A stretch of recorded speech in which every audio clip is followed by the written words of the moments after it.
कैसे हैं आप सब? उम्मीद करता हूँ ठीक होंगे। दोस्तों, दिवाली का पर्व आने वाला है। चारों तरफ त्यौहार की धूम देखने को मिल रही है। धनतेरस से दिवाली का पर्व शुरू हो जाता है। हिंदू धर्म में धनतेरस के त्यौहार का बड़ा ही महत्व है। धनतेरस का ये पर्व हर साल कार्तिक मास के कृष्ण पक्ष की त्रयोदशी तिथि को मनाया जाता है। इस दिन भगवान धन्वंतरि के साथ धन की देवी यानी माता लक्ष्मी और धन के देवता कुबेर की पूजा की जाती है और इस दिन लोग सोना या चांदी के आभूषण आदि की खरीदारी करते हैं। इस बार धनतेरस तिथि 2 दिन रहने का विधान बताया जा रहा है। धनतेरस का पर्व भारतीय संस्कृति में बेहद महत्वपूर्ण माना जाता है, जो दीपावली के 5 दिन के महोत्सव की शुरुआत करता है। यानी धनतेरस के बाद से दिवाली की शुरुआत हो जाती है। इस दिन भगवान धन्वंतरि और देवी लक्ष्मी की पूजा की जाती है। लोग धनतेरस के शुभ मुहूर्त पर सोने, चांदी और नए बर्तनों की खरीदारी करते हैं, जो घर में धन और समृद्धि के आगमन का प्रतीक होता है। हर साल कार्तिक मास के कृष्ण पक्ष की त्रयोदशी तिथि पर धनतेरस का पर्व मनाया जाता है। इस साल धनतेरस यानी 29 अक्टूबर को मनाया जा रहा है, यानी आज के दिन। धनतेरस के दिन खरीदारी की जाती है। इसके बाद माँ लक्ष्मी, भगवान धन्वंतरि और कुबेर देव की पूजा की जाती है। ठीक है। धनतेरस के दिन क्या किया जाता है? धनतेरस के दिन भगवान धन्वंतरि के अलावा माँ लक्ष्मी और कुबेर देवता की पूजा की जाती है। धनतेरस के दिन सोना चांदी खरीदने के साथ ही दक्षिण दिशा में यम देवता के नाम का दीपक जलाने की भी परंपरा है। यम दिया वो बोलते हैं, है ना।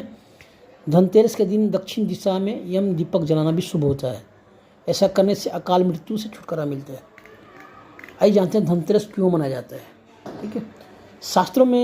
शास्त्रों के अनुसार समुद्र मंथन के दौरान भगवान धन्वंतरि अपने शुभ हाथों से अमृत कलश लेकर प्रकट हुए थे। जिस तिथि को भगवान धन्वंतरि समुद्र से प्रकट हुए थे, कार्तिक मास की कृष्ण पक्ष की त्रयोदशी तिथि थी। इस वजह से इस तिथि को धनतेरस या धन त्रयोदशी तिथि भी कहा जाता है। भगवान धन्वंतरि समुद्र से हाथों में कलश लेकर प्रकट हुए थे, इसलिए इस मौके पर भगवान बर्तन खरीदने की परंपरा चली आ रही है। भगवान धन्वंतरि के प्रकट होने से लक्ष्मी धनतेरस का त्यौहार मनाता है। और धन्वंतरि भगवान कौन थे? आरोग्य देवता। इन्हें आरोग्य देवता भी कहा जाता है। ठीक है। आइए इस पर कुछ पौराणिक कथा भी है, इनको जान लेते हैं। प्राचीन कथा के अनुसार एक बार मृत्यु के देवता यमराज जी अपने जमदूतों से पूछते हैं कि क्या कभी आपको किसी मनुष्य के प्राण लेने पर दया आती है? इस सवाल पर जमदूत उत्तर देते हैं कि नहीं महाराज, हमें दया तो नहीं आती है, केवल निर्देश का पालन करते हैं। आप जो निर्देश देते हैं उसका पालन करते हैं। ठीक है। फिर भी यमराज दोबारा से यही प्रश्न पूछते हैं कि सच्ची बताओ कि क्या कभी किसी मनुष्य के प्राण लेने पर आप लोगों को दया आती है?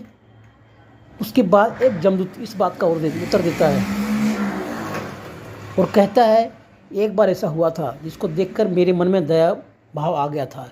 एक बार एक हंस नाम का राजा शिकार करने के लिए जंगल में गया था और रास्ता भटक गया। भटकते भटकते राजा किसी और की सीमा में चला गया। वहाँ हेमा नाम का एक शासक राजा था। उसने वो सत्कार किया। उसी रोज राजा की पत्नी ने एक सुंदर बालक को जन्म दिया। उस बालक की कुंडली के आधार पर बताया गया कि इस बालक की इसके विवाह के 4 दिन बाद ही मृत्यु हो जाएगी। तब राजा ने सबको आदेश दिया कि इस बालक को जमुना के पास गुफा में ब्रह्मचारी के वेश में रखा जाए। उस जगह पर स्त्री की परछाई तक नहीं पड़नी चाहिए, लेकिन विधि के विधान को कुछ और उम्मीद को मंजूर था। नीति बस राजा हंस की पुत्री यमुना तट पर गई और राजा के पुत्र को देखकर मंत्रमुग्ध हो गई। उसी क्षण दोनों ने गंधर्व विवाह कर लिया। उनके विवाह के 4 दिन बाद राजा के पुत्र की मृत्यु हो गई। जमदूत ने कहा कि उस नव विवाहिता का करुण विलाप सुनकर मेरा मन पसीज गया। सारी बातें सुनकर यमराज ने कहा कि हम इसमें क्या कर सकते हैं, ये तो विधि का विधान है, हमको ये तो काम करना ही पड़ेगा। जमदूतों ने यमराज से पूजा की कि ऐसा कोई उपाय है जिससे अकाल मृत्यु से बचा जा सके। तब यमराज ने कहा कि धनतेरस के दिन विधि विधान से जो पूजा अर्चना और दीपदान करेगा उसे अकाल मृत्यु का भय नहीं होगा, है ना। तो दोस्तों, ये आपको याद रखना है, जिन्हें अकाल मृत्यु से भय लगता है वो धनतेरस दिन विधि विधान से धन्वंतरि भगवान की पूजा करें। ठीक है। ये दूसरी कहानी शॉर्ट में है, वीडियो लंबा नहीं करूँगा ज़्यादा। दूसरी पुरानी कथा के अनुसार कार्तिक महीने की कृष्ण पक्ष की त्रयोदशी तिथि के दिन भगवान धन्वंतरि का जन्म हुआ था। समुद्र मंथन के दौरान भगवान धन्वंतरि अपने शुभ हाथों से अमृत कलश लेकर प्रकट हुए थे, तब से इस तिथि का धनतेरस का पर्व मनाया जाने लग गया है। और इस दिन सोना, चांदी या बर्तन खरीदना शुभ माना जाता है। धन्वंतरी को औषधि और चिकित्सा के देवता भी माने जाते हैं। इनकी पूजा करने से हर प्रकार के रोगों से मुक्ति भी मिलती है ना। तो दोस्तों, उम्मीद करता हूँ आपको ये हमारा लेख बहुत पसंद आया होगा। कमेंट करके ना वीडियो को लाइक सब्सक्राइब जरूर करें। Thank you.